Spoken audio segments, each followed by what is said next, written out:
I get that Yeah. that's probably many people's attitude to wine. If they're having, open a bottle of Malbec with Sunday lunch or whatever, they don't want it to be complicated, and they're not interested enough in it as a drink to to care about exactly how it was made and so on. But no, I mean it's always refreshing to be taken outside your comfort zone like that, and it certainly was this lunch with these American brewers, and it was really interesting. Hello, and welcome to Book Club with the Italian Wine Podcast. I'm your host, Richard Hough, and I'm delighted that you're joining us as we get between the vines with some of the best wine writing out there. So sit back, pour yourself a glass, and enjoy the show with the Italian Wine Podcast. This month our guest is Andrew Neather, an award-winning food and wine journalist, author and environmental campaigner. He was the London Evening Standard's wine critic from 2005 to 2015, and he writes a popular Substack, The View from My Table. He's also the co-host of the new podcast series, Get Yourself a Glass, and the co-author of Rooted in Change. Good morning, Andy, and welcome to the show. How are you? Good morning. Great. Thanks for joining us, Andy. It's a pleasure to have you on the show, and congratulations on Rooted with Change. It's a book that I really enjoyed speaking to Jane Masters, your co-author, last year. But before we come back to that book, I want you first to ask you about your career. It's a career that straddles journalism, corporate communications, and environmental campaigning. So could you tell us how you first got involved in wine and wine writing? Sure. I mean, I had an interest in wine, I guess sort of from my teens growing up. My dad was quite a wine buff, but I sort of stayed a knowledgeable amateur up until the time when I arrived at the Evening Standard as the comment editor and chief leader writer in 2004. And at that point, the paper didn't have a wine critic. It used to be Andrew Jefford before me, but he'd left a couple of years before and hadn't been replaced. So I lobbied the editor to be allowed to write about wine, and she finally sort of gave in and said, "Give me 50 words on your favourite supermarket wine." And it grew quickly from there. And I found that I was on a scarily steep learning curve because the gap between being a knowledgeable amateur and professional tasting and writing about wine, I mean, is very large. But anyway, I learnt a lot, and I did that for the best part of 10 years as a critic, sort of on the side from my main standard job. Then I left for a job in corporate comms elsewhere, and shortly afterwards I started up a wine blog.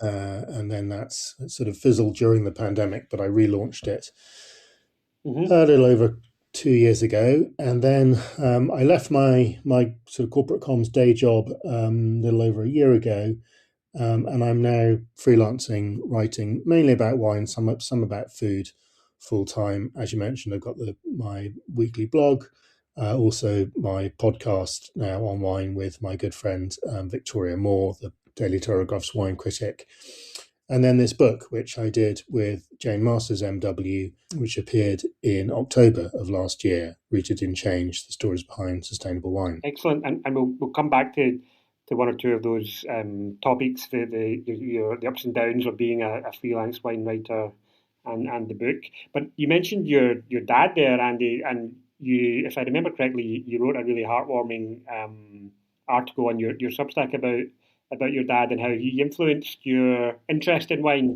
Could you maybe expand on that a little bit for us?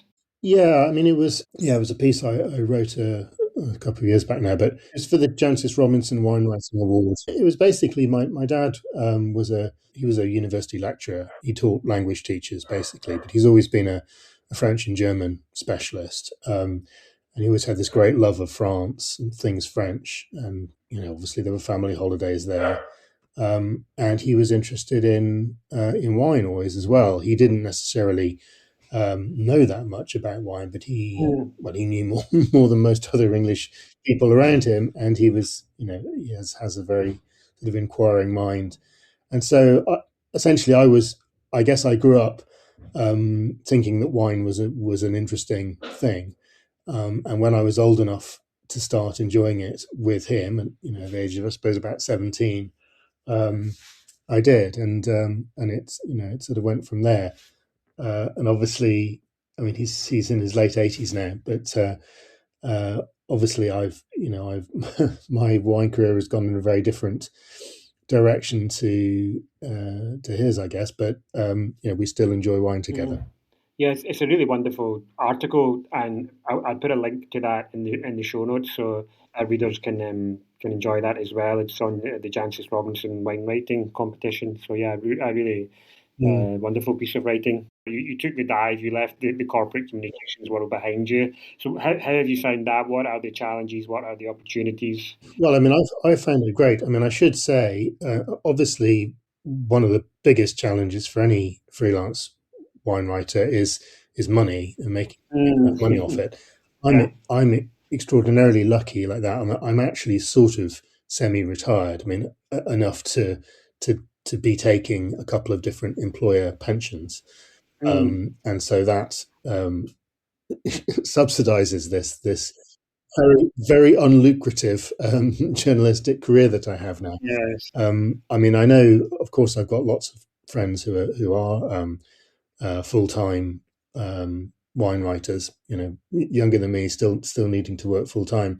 I know it's really really difficult making a living off it. I mean, it's the kind of thing where most journalists like that, they make a bit of money doing other things. They'll do a bit of consultancy and a bit of public speaking and maybe a bit of judging. But it's not easy to make a living. In the freelance world, well, in the freelance world in general, lineage rates, I mean, i.e. how much you get paid, have gone down. I mean, they've gone down in absolute terms, never mind with inflation. And there's not that many outlets, frankly, to publish in. There's a handful of magazines, online publications. So it's not easy. It's a pretty niche freelance area. Yeah, I think that's a good point. I mean, we talk a lot on this show about the kind of the joys of wine writing, really, but I think it's important also to emphasize that it can be a fairly precarious way of making a living. Yeah. I mean, it's I'm primarily a journalist. I mean, I call myself a wine journalist rather than a wine writer, because that is my professional background, or some of it is as a journalist, and it's it's a sort of trade and a craft in and of itself. And primarily to be a good wine writer, you need to be a good writer or a good journalist, rather than knowing about wine. I mean, in that order, I would have said. You can write, the most knowledgeable things about wine you like, but if it's not well written, not well put together, then nobody's going to read it. And I'm afraid there's a fair amount of wine writing around which is sort of in that category. Yeah, you worked also for Friends of the Earth, I think, in the 80s. To what extent did that shape or influence your approach to wine journalism, or your approach to wine in general? I was at Friends of the Earth in 97. I'd actually been working for the Labour Party in communications before that, during the 97 election. And I went to Friends of the Earth to be their head of publications, but I was the magazine editor, the membership magazine. And I went from being, I guess, somebody who was broadly, I was on the left, politically broadly sympathetic to environmental concerns, to really it being much more important to me, I mean, politically and otherwise, to my worldview. And that's something which I've carried through. I mean, when I was at Friends of the Earth, I mean, I actually published the first British guide to organic wines. It was written by a guy called Monty Walden, who's who's a big biodynamics expert. Yeah, ex-host of the Italian Wine podcast, actually. All right. Yes. I mean, he lives in Italy, doesn't he? I believe so. Yeah. I mean, it can sometimes be quite elusive, but I think he lives in Italy at the moment. He's Italy now. Yeah, I think you're right. Yeah. I've lost touch with him, but that was his his first book, which I published, and it was Yeah. and yeah, it was sort of a first. I think it came out in about 99. Yeah. Yeah, very pioneering, in fact, his work on I biodynamics. remember running a couple of reader offers for the likes of Vintage Roots and Vince Ramos, and they sent they sent us a case, and we did a tasting of the whole office, piled into the comms department downstairs with great excitement. And but no, this, I mean, I guess this was, if you like, the start of my professional wine career. But yeah, I suppose it was. And so ever since, I mean, that's been important to me. Important to my outlook. And so, I mean, I guess where it really comes into play is with the book. I mean, I wanted to write the book because I started off thinking more about climate change than sustainability more broadly. Obviously, climate change is if you like, the biggest single bit of sustainability, really. And it just seemed to me that there was, I was reading in the trade press and so on, all of these stories about various climate disasters affecting wine, drought, hailstorms, terrible early frost problems in Burgundy and so on, fires, obviously, in the US and in Australia, Canada. And but nobody was really joining it all up together and, painting a picture of what was going on globally at the same time, and a narrative of that. And so that's what I'd been thinking about, and I was trying to put together a book proposal. Yeah. And then, well, story. I'd met the publisher by chance, Hermione Ireland at Academy de Vin Library, and she said this was just at a wine event, and she said, "Oh, I'm looking for a journalist to write me a book about climate change and wine." And I said, "That's me." And then again, completely by chance, 2-3 weeks later, she ran into Jane Masters, my co-author, at another event. None of us knew each other before this. And Jane said, "Oh, well, actually, I've started writing a book about sustainability, but I had to shelve it because Jane had taken on a day job at Majestic." Mm-hmm. And so Hermione put us together, and it happened from there. Basically, that's how we ended up co-authoring this. Fantastic. It's a great story, and Hermione is very much a friend of the show. So hello, Hermione, if you're listening. I spoke to Jane for the show back in at the tail end of last year, episode 2547. If you want to listen to that, and that really takes a bit of a deep dive into the book itself, rooted in change. Yeah. Since then, it's been shortlisted for the Andre Simon Food and Drink Book Awards. That's right. The UK's most prestigious annual awards for food and drink writing. So, very many congratulations on that. One of the most striking things for me about the book was the obvious scope of the research involved. So can you give us a flavour of what that involved? I understand you are very much on the ground at some of these. Yeah. And what was it like to see at firsthand the impact of climate change, sustainability generally? Well, so in terms of the way we did the book, so to make it a bit clearer, I mean, I suppose Jane had probably written about half a book's worth of material, and I did a major edit and cut on that in the autumn of last year. And Jane was big on stats and so on, and that is obviously absolutely central part of the story. And what I wanted to add, well, there was all sorts of things that needed adding, but structurally, what needed adding was it really needed to be about the people and about people's stories.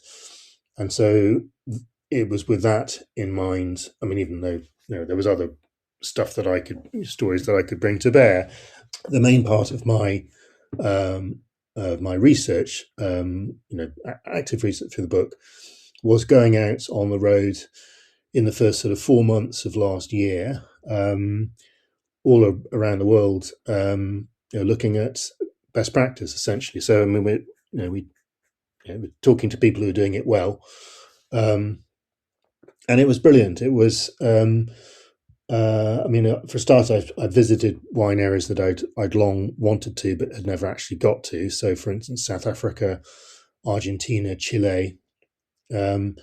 But more than that, it was really just very positive, because I think it's very easy talking about sustainability, and particularly about climate change, for it to be very intimidating. It's this big, very complex, very scary topic. We've got terrible things happening at the moment. I mean, the likes of President Trump, but all sorts of other development. I mean, it's a really, really difficult situation, and yet, I was meeting all sorts of winemakers, growers, doing really exciting things, and really making a difference at local level, whether that's a question of converting to organic or biodynamic production, whether it's things like renewable power in wineries and elsewhere, whether it's new ways of thinking about irrigation and water use,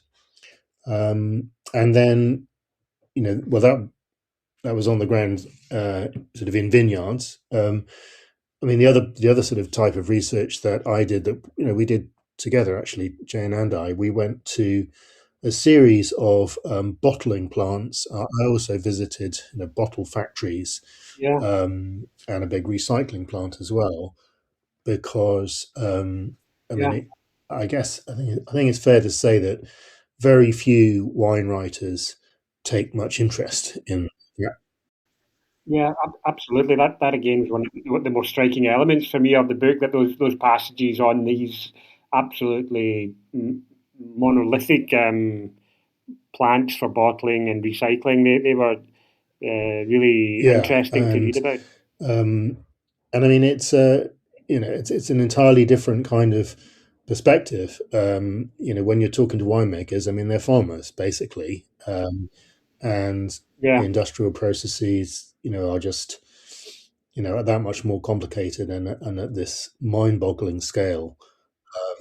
And but at the mm, same time, the same getting the same sort of feeling of optimism, because this was people in the wine trade actively tackling these issues and saying, what can we do practically about, so just to give one example, obviously the key part of wine's carbon footprint is the glass in the bottles. So on average, yeah, 40% of a bottle of wine's total carbon footprint is just the glass in the bottle and its yeah, manufacture.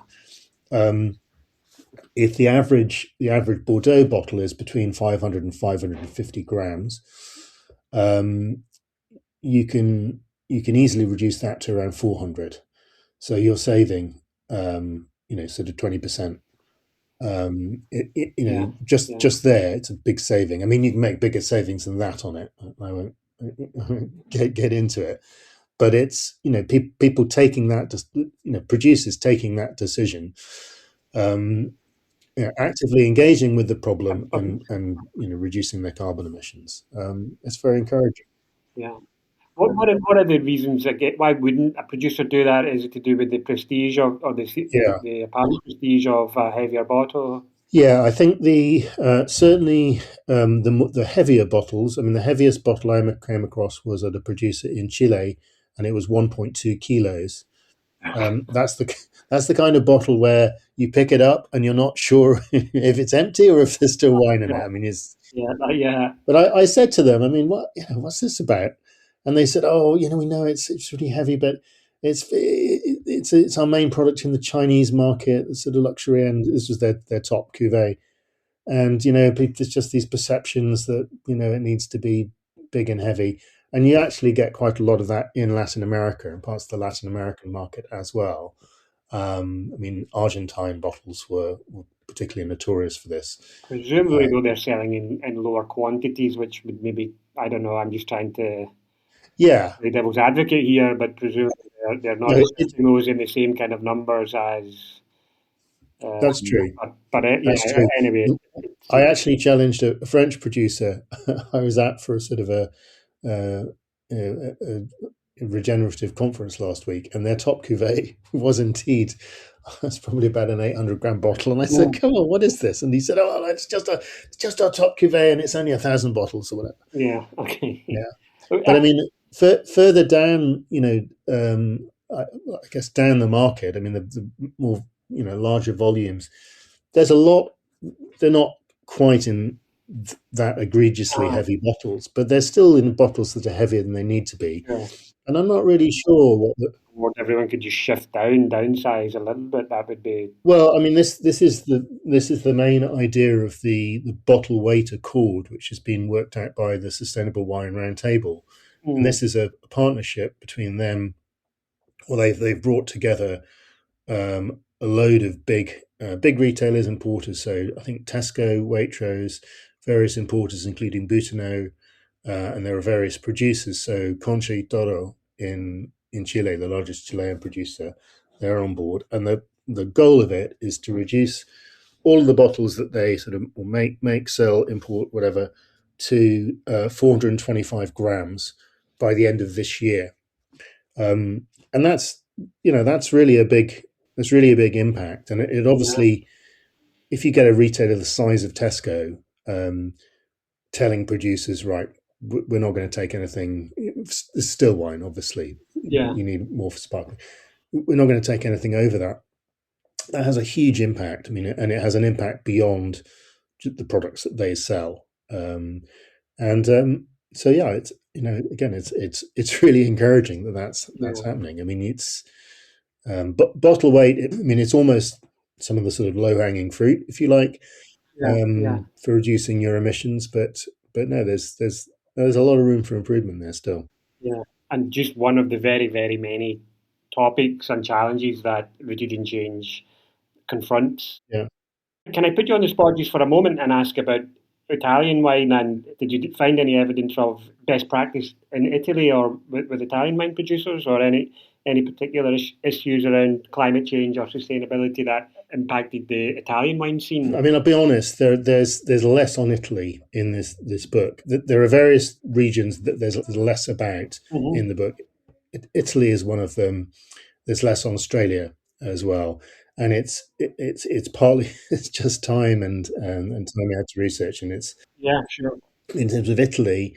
No, there are clearly, in terms of climate change, there are major issues around anything in the Mediterranean area, basically, and Puglia, obviously being a really major, certainly in terms of volume, major area for Italy.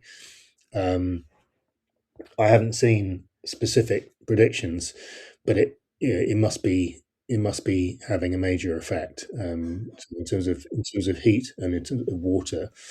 I know that, for instance, in Yeah, Prosecco, for or at sure. least in the classic Prosecco de Valdobbiadene area, it's having an effect in terms of. I know that there's been sort of landslides and stuff because it's that sort of unpredictable weather and heavier rainfall, and it's that it's Yeah, the sort of for sure. classic Yeah, beautiful landscape of these sort of very hilly that's being affected by climate change. And I mean, the other obvious thing to say is that there's a really fundamental question with primarily European appellations. The European appellation system is based on the French model, started in the 1930s, around what is typical for a particular region, what makes a particular region or subzone distinctive, and what the wines from there should taste like. Now, so for instance, in Chianti, historically, this is an inland hilly area. It's at some altitude. I mean, not very high, but higher than say in the Maremma in the plain. And so you get later ripening times, and the sort of classic acidity and some slight bitterness of Sangiovese in those conditions. That obviously has started to change with climate change. I mean, it's just much warmer. You get warmer vintages, and I think actually Chianti is less. I think there's less risk to the style than there is, for instance, in Burgundy in warm years. Now the year we've just been tasting mhm, the 2024s. I mean, it's such an awful wet year but we'd have a string of incredibly hot vintages, and getting Cote d'Or reds that are up to 15%, which even 15 years ago would have been unthinkable.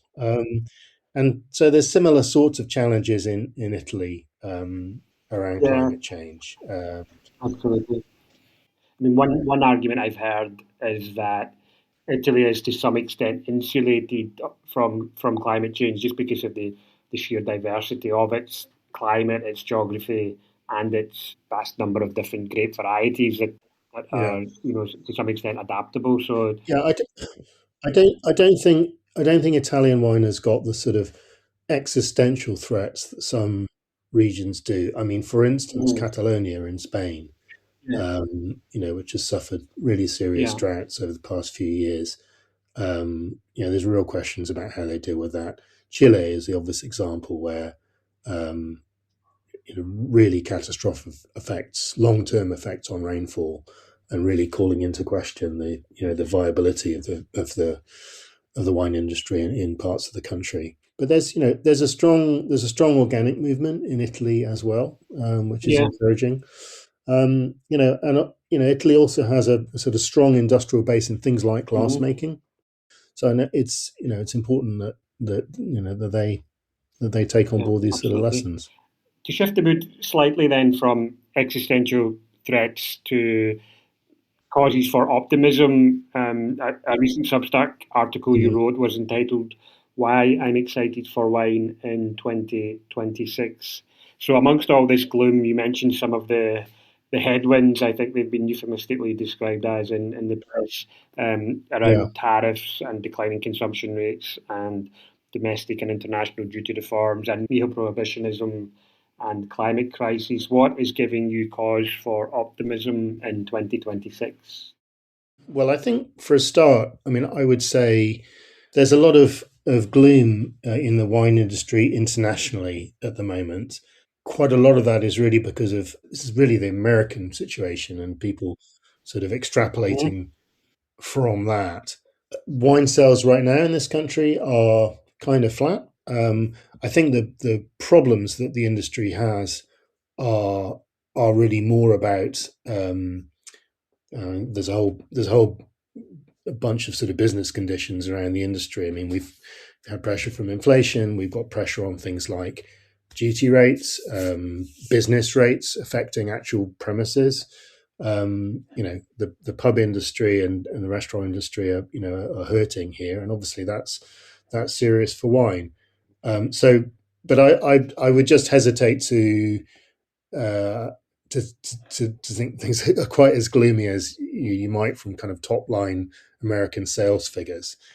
I mean, the other thing which I think it's important to distinguish what exactly we mean when we say the wine industry, because it's this one product category, but in fact, I mean, there's a world of difference between the biggest selling brands in Britain.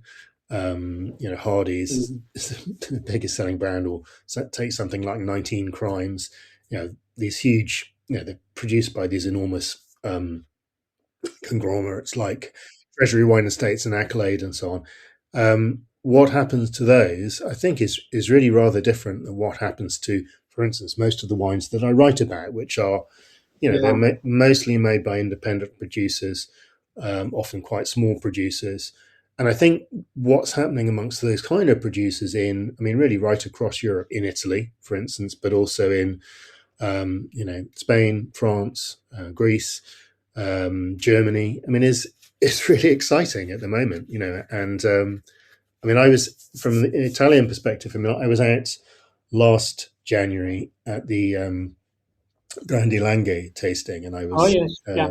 in down in Barolo Barbaresco for a few days, and I know that again there's a particular set of problems. I mean, in Mm. Barolo there's a particular issue there in terms of their dependence on the US market. I mean, that's Yeah. true for a lot of Italian wines, and obviously that's a big potential problem with the tariffs. But I think in terms of what's happened in terms of quality locally, I mean, it's just fantastic. I mean, look at what's happened in Chianti over recent decades. I mean, in terms of quality, I mean, it's just a transformation. And I when you've got relatively small, conscientious producers trying to up their game in that way, that gives me cause for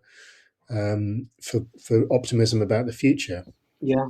And I'd say also, just in terms of wine retailing in this country, again, I think the sort of independent merchants. I mean, they just do a terrific job, and they do a terrific job showcasing these kind of independent wines we're talking about.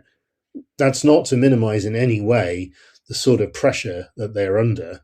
And I know a number of small independent merchants personally, and between business rates, minimum wage, alcohol duty changes, it's really tough out there right now. But that said, I mean, there's around 1,000 nationally. Those numbers are holding steady for the moment. And again, and you see it also in terms of wine bars. I mean, the sort of Enoteca model has grown over in recent years. And yeah, so you see these little local wine shops and wine bars popping up, and yeah, it's great. It's probably more of it in London than elsewhere, granted, but Yeah, some cause for optimism, and I'm glad you had such a positive experience at Grande Langhe as well. yeah, The Italian Mind podcast is a media partner there, so I'm glad to hear that was all right. a positive It's experience. such an interesting tasting to go to because of the regional focus for me. Yeah. So I mean, there's obviously, like many journalists, I go to lots of big wine fairs. I'll be Mm. at Wine Paris next week. There've been big portfolio tastings in London recently. It's all very well, but it's not very focused a lot of the time, and it's Sure. really up to you to sort out who you need to see, what you need to taste. At Grande Langhe, you've got just it's just all there. I mean, all of Barolo, Yeah. Yeah, that's Averso, a very good. all of the rest of it, and you can really get a sense of. You can really sort of take the pulse of a region in a way which is very Yeah. difficult elsewhere. Yeah, that's a very good point. The Italian Mind podcast, we're based in Verona, and we work very closely with the Vinitaly. Mm, And speaking personally, that can sometimes be a completely overwhelming yeah, experience when you have these 20, 30, 20 Italian regions and pavilions. You yeah, just don't know where to start. So the point about Grande Langhe, I think, is well made about that regional focus. One yeah. of those headwinds that we haven't really explored in depth, the culture of moderation, if you like. We're not long emerging from the bleak self-inflicted pain of dry January.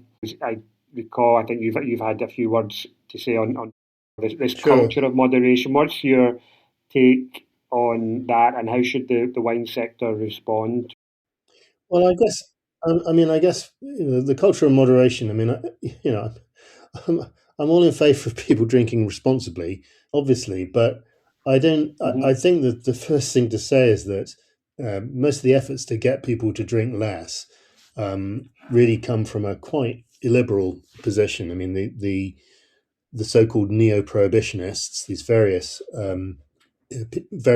academics and associated with various groups. Some of these groups, Movendi International, for instance, come straight out of the temperance movement, and of course they've recast themselves in recent years as about responsible drinking and so on.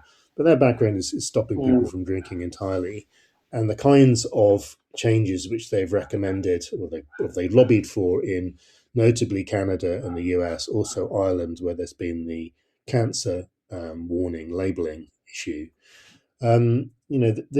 This is an entirely disproportionate response. I mean, obviously, it comes out of the World Health Mm. Organization statement a couple of years ago that there's no safe level of alcohol consumption. This is ridiculous, and so dry January. I mean, if people don't want to drink during January, fine. I mean, that's up to them. Yeah. But the majority of the population, the large majority of the population, do not have an alcohol problem, and don't I in a way I don't really see who Dry January is aimed at. I mean, people who have a serious alcohol problem aren't going to take any notice anyway, and people who don't, well, you're all right. And I mean, as I said, if you want to detox for a month after Christmas, fine. But I don't really see the point of it other than in the context of this wider lobbying push against alcohol in general.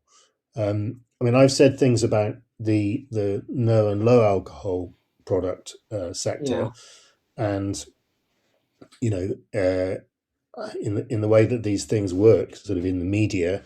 I mean, it's a story. I mean, there's no question it's a story. The market has grown very rapidly. I mean, albeit from a very low base. I don't think we should exaggerate it. It's still quite small. Yeah. And my main reaction as a drinks writer, and and as somebody who I don't really drink the drinks, is I'm not really interested.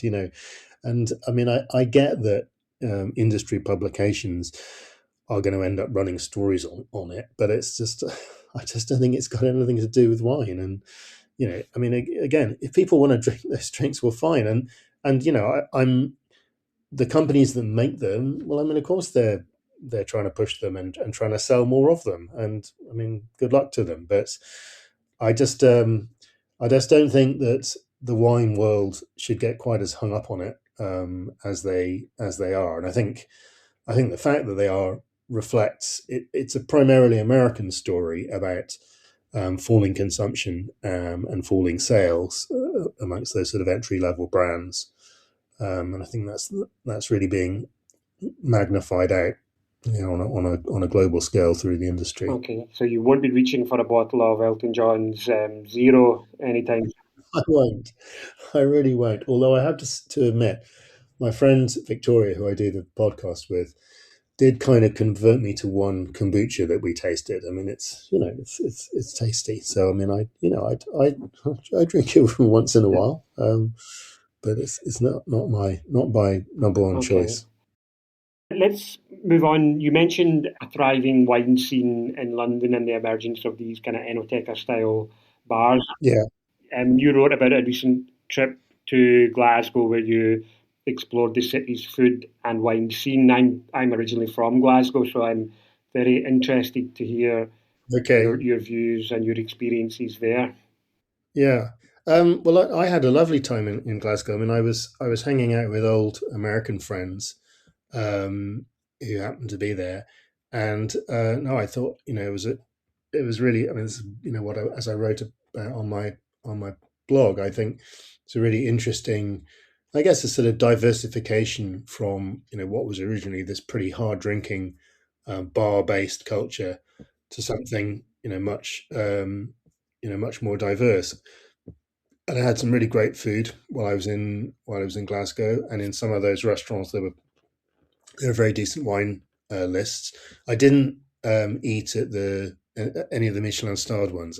Unfortunately I just didn't have time and opportunity.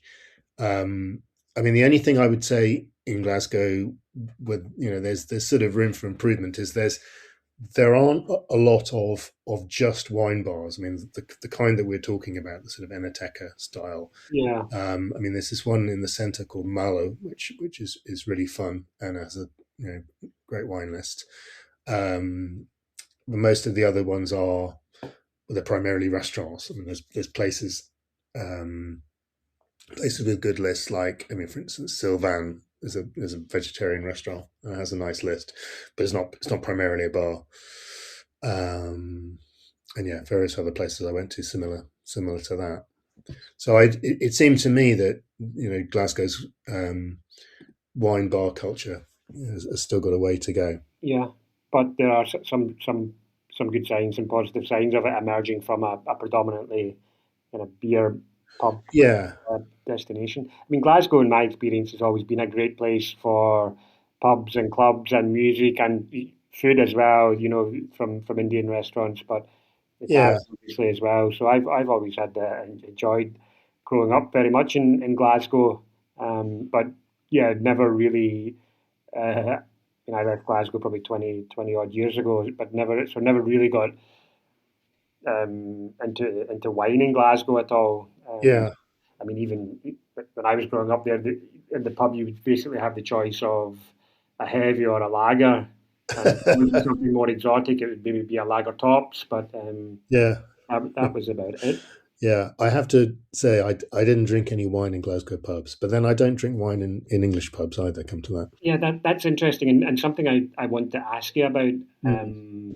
This whole idea of pub culture and the place of wine in pubs. Yeah, And this is the second in a series, or the second of two conversations with wine writers who also straddle the world of beer and pub culture. So yeah, I had the conversation last month with Katie Mather, and hmm this question of pub culture came up. So I'd like to put to you the same question. Does pub or beer culture exist?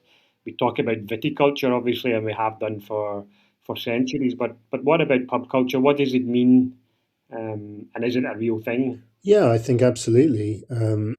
Certainly in England, the idea of a pub somehow being more than the sum of its parts, I guess. I mean, it's obviously somewhere where you can buy a beer, but there's a certain social atmosphere. It's a certain sort of bringing together of people. Obviously, it's changed a lot, in my lifetime. I mean, the role of food. I mean, I was growing up when I first started pub going in the early 1980s. You didn't get pub food on the whole. Um, you know, and now it's very very commonplace. I think in terms of wine, um, it has made huge inroads in Britain in the last 20 years, 20, 30 years. It was noticeable to me, for instance, when I was doing my day jobs before going freelance. If you were to go out with a bunch of colleagues after work, very often there'd be a group of women would order a bottle of white wine in a pub. Very, very standard.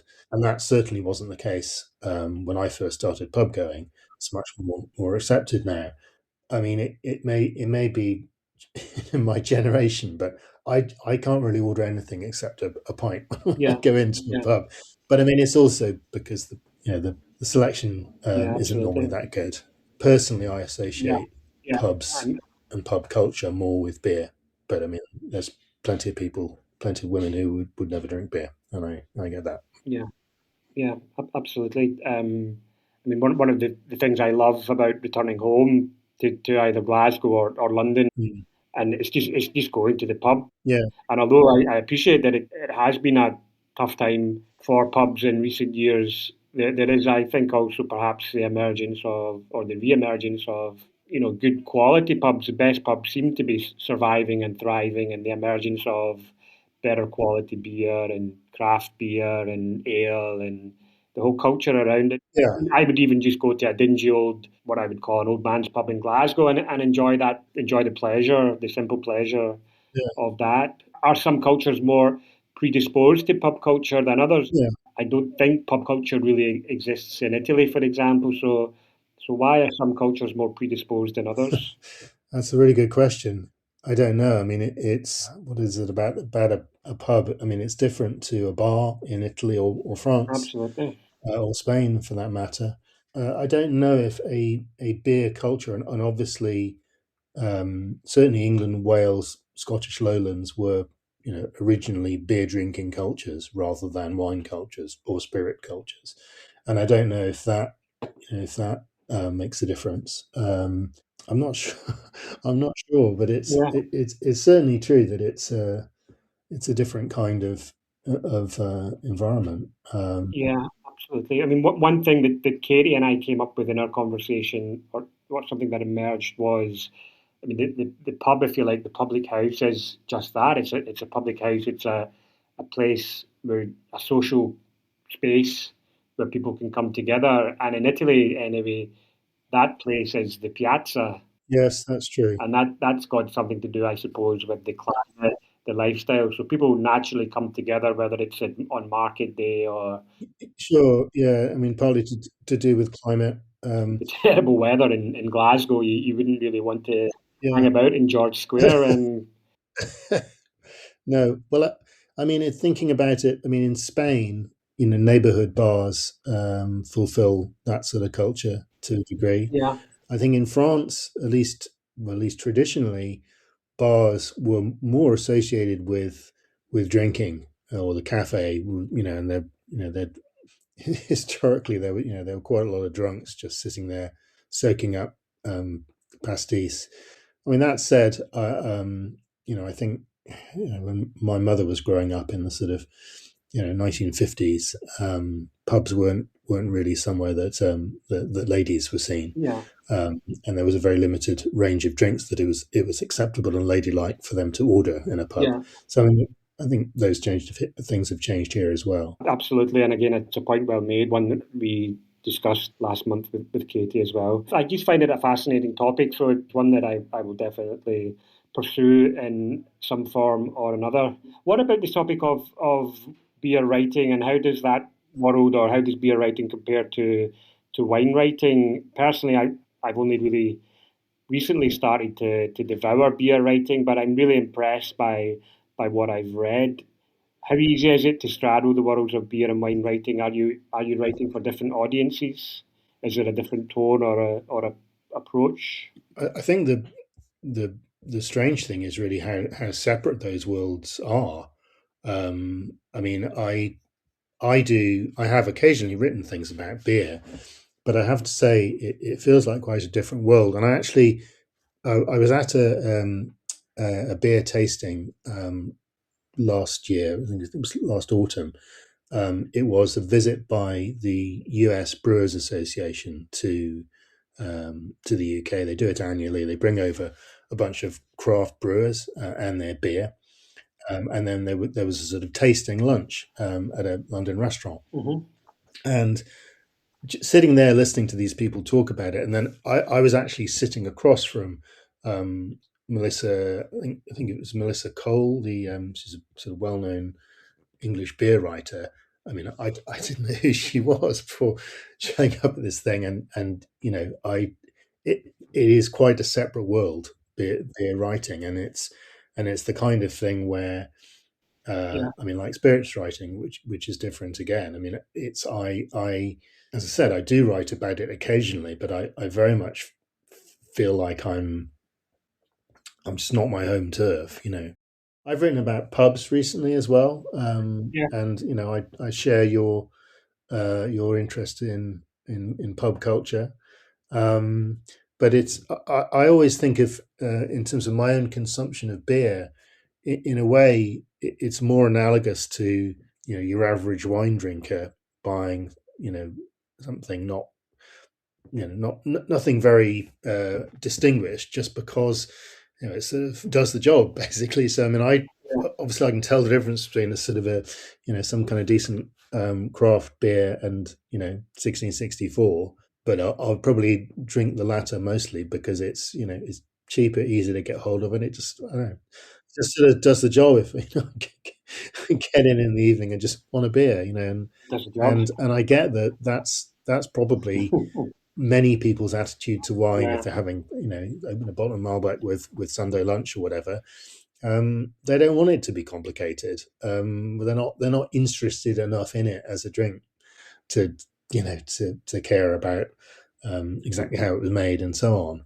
But no, I mean it's always refreshing to be taken outside your comfort zone like that, and it certainly was this lunch with these American brewers, and it was really interesting. Yeah, I found out what double hopped meant. I didn't know that before, for instance. yes, that's interesting, isn't it? That I mean, you can be so immersed and so expert in the world of wine, but beer you just take for granted and just chug away Yeah, just for the sheer pleasure of it, without actually yeah, having to think about yeah. where it's made, how it's made, what the origins are, what the terroir's like, etc., etc. So maybe, yeah, maybe we don't need to go too far down that road. Maybe we should just enjoy it for the simple pleasure of enjoyment. Yeah, and I mean, don't get me wrong. People who enjoy wine in that sort of straightforward way, Mm, there's nothing wrong with that, and I'm very glad that they're enjoying wine. I mean, it's for me, wine has always been such an interesting subject. it's just so big and so complicated. There's always, another rabbit hole that you can go down.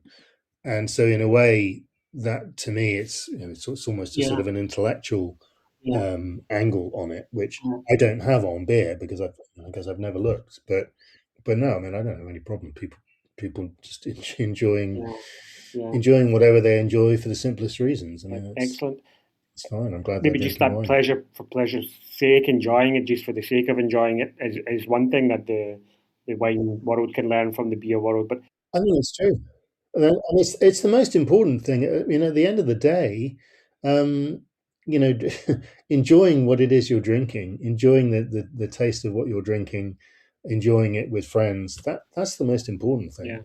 You know. absolutely. Are there any other lessons perhaps that the beer industry can learn? Sorry, the wine industry can learn from the beer industry in terms of marketing, in terms of no-low, in terms of Generation Z, etc. I'm not sure. I mean, it's beer is obviously different to the extent it's very brand driven, and wine Mm-hmm. wine is an odd market because it's so fragmented. So I mean, even though you have these Yeah, big successful brands in Britain, they still I couldn't give the figure off the top of my head, but they're still a relatively small part of the overall market. yeah, And I yeah. don't know what you take from that. I mean, it was I did I visited the Cointreau factory in Angers in France a couple of summers ago on a family holiday, and that made me think in a similar direction because they had been had this laser like focus on their brand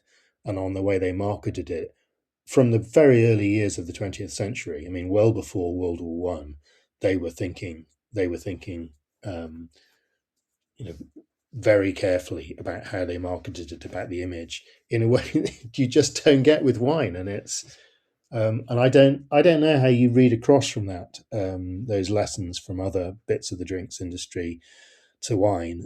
But in terms of understanding your consumers, what the drink means for them, yeah, we probably could do a better job than we do in wine.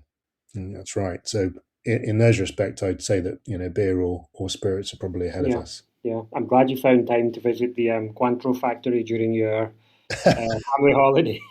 I always take my family to visit a distillery whenever I go back to Scotland, so I feel slightly less guilty about that now that you've mentioned Cointreau.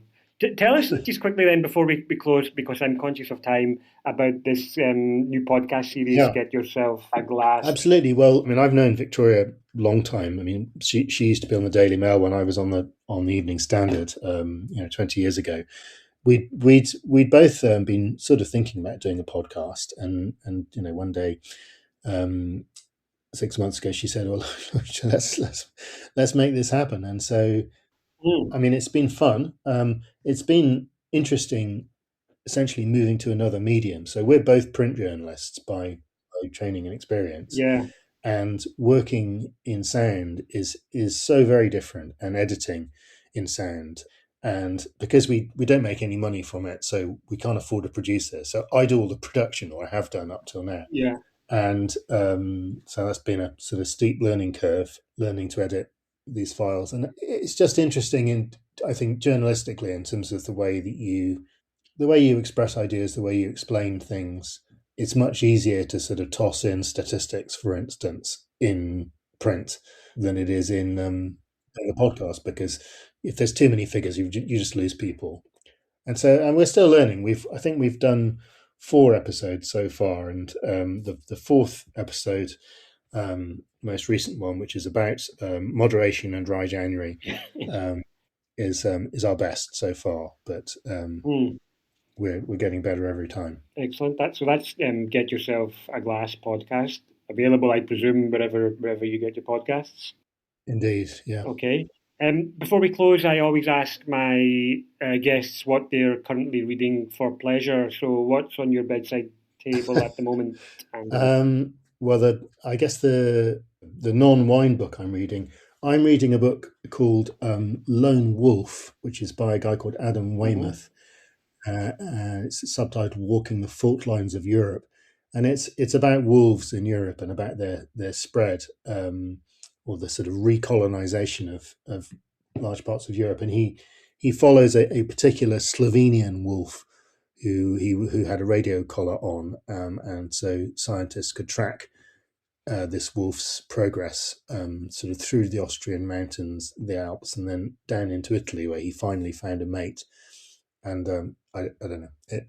I'm interested in wolves and in dogs, and yeah, completely unconnected with wine. But it's a very good book. Excellent. Yeah, no, sounds fascinating, and a live topic here in Italy as well with the re-emergence. Of course, yeah. No, I mean the whole different level of political consciousness there, Italy and Austria as well. Okay, so that's Lone Wolf by Adam Weymouth. I'm reading Mary Beard's SPQR. I'm heading to Rome this weekend. Oh yeah. Yeah, we're recording this show just as the Six Nations rugby kicks off in fantastic in Italy this weekend. So I'm heading down to Rome to catch the first game of the Six Nations. So what better companion for a weekend in Rome than Mary Beard and her readable account of ancient Rome. Brilliant. Okay, finally, where can our listeners follow you and your writing? Well, I'm on Substack at A View from My Table. There, or if you Google my second name, Neather, Neather, that's the easiest. I also write for Tim Atkin, MW, every couple of months. I do a column for his website, and I write things elsewhere, like in the drinks business and Harper's and so on. But I flag all of this on my Substack account and on my Insta as well, so you can find them through there. Excellent, and we'll put links to all of that content in our show notes. Excellent. Thank you, Andy. Really enjoyed that conversation. Thank you very much for being my guest today on Book Club, and good luck with the podcast. Good luck with all your endeavours in 2026. And to our listeners, thank you very much for your company today. Until next time, ciao. Thanks for joining us on Book Club with the Italian Wine Podcast. Tune in again next month when we'll get between the vines with another great wine book. Remember, our show notes, including full details of all the books we've discussed today, are available at italianwinepodcast.com or wherever you get them.